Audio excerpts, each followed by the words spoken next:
Now, breaking news from NBC4. That breaking news, a reprieve this afternoon for SNAP beneficiaries who were set to lose benefits starting tomorrow. Two federal judges have ruled the Trump administration must continue to fund the program during the government shutdown. Now, the rulings again mean the program will be funded through contingency funds as the shutdown continues for a 31st day. Now, again, today's ruling comes a day before the payments were due to stop. Judges in Massachusetts and Rhode Island gave the Trump administration leeway on whether to fund the program partially or in full for November.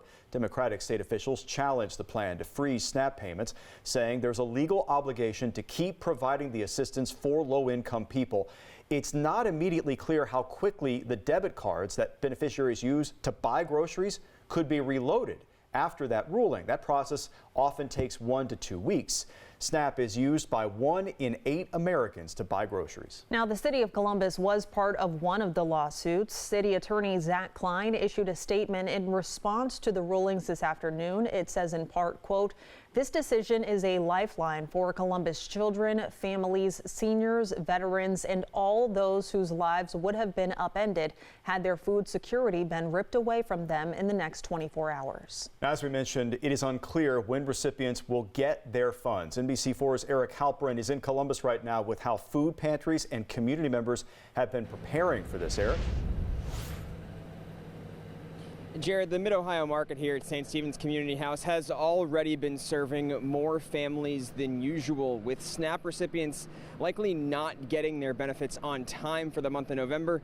They expect to be serving even more families. According to St. Stephen's, on an average week, about 200 families get food from their market. However, on Wednesday, 340 families came in.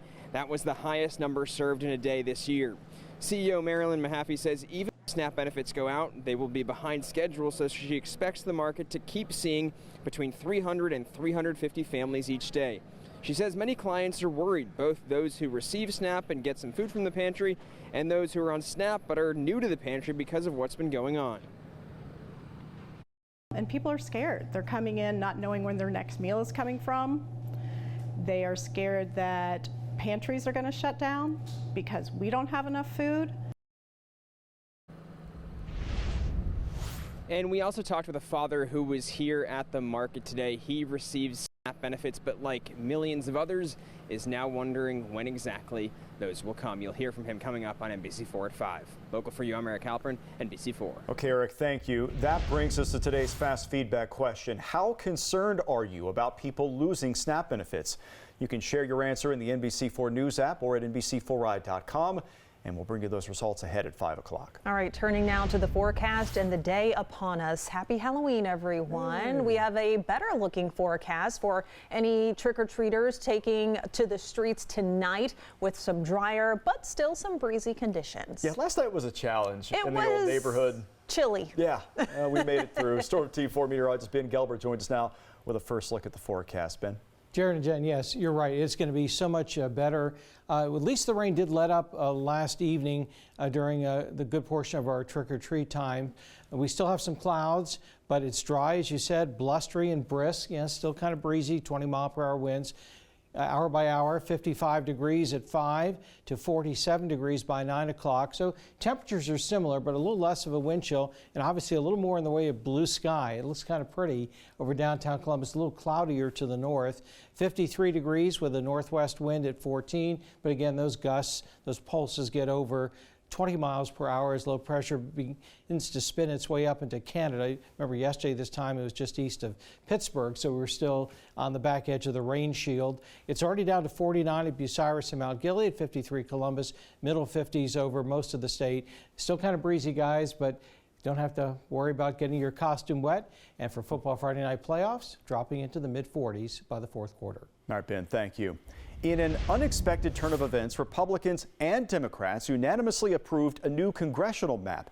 That happened today, ending a contentious 2-month process. The Ohio Redistricting Commission needed bipartisan support to approve that new map before the end of October, or else the issue would be decided by the legislature. NBC4 State House reporter Jesse Bethea spoke with members about why they made that deal.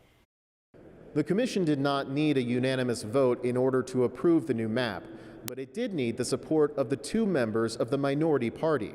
Without that support, the Republican-controlled legislature would have been able to draw the map without any input from Democrats. The new map will be in place until 2031. It is expected to make it more difficult for 2 Democrats, Representatives Marcy Kaptur and Greg Landsman, to win re-election. Democrats on the Redistricting Commission say this is the best they could do with the cards they were dealt. Worse things were offered to begin with, and we ended up with a map that we could agree there was a path for every single one of those Congress people right now. The candidates and the campaigns are going to determine what the breakdown of this map is, but certainly there are compromises as we go, but we're very pleased with the map we have. Commission members of both parties say the map is likely to be challenged in court. You'll hear more about public reaction to the deal coming up at 5. Local for you at the State House, I'm Jesse Bethea, NBC4. First at 4, jury selection began this morning for the Blendon Township police officer who shot and killed a pregnant woman in 2023. Connor Grubb is charged with murder, felonious assault, and involuntary manslaughter in the death of 21-year-old Takaya Young. Young was accused of stealing from a Kroger on Sunbury Road. Body camera video shows Grubb and another officer confronting her in the parking lot. In the video, you see Young gets into her car. Grubb steps in front of it. She appears to start moving the car forward, and Grubb shoots her. The trial is expected to last 2 to 3 weeks. One person is in critical condition after a hit and run overnight in Hilliard. It happened just after 3 o'clock at the parking lot of the Black Swan Grill that's on Roberts Road.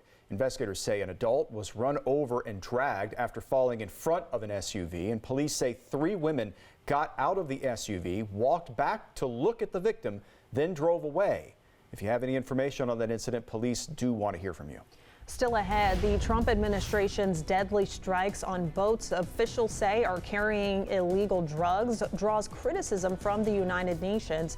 What the human rights chief is saying about the attacks after the break.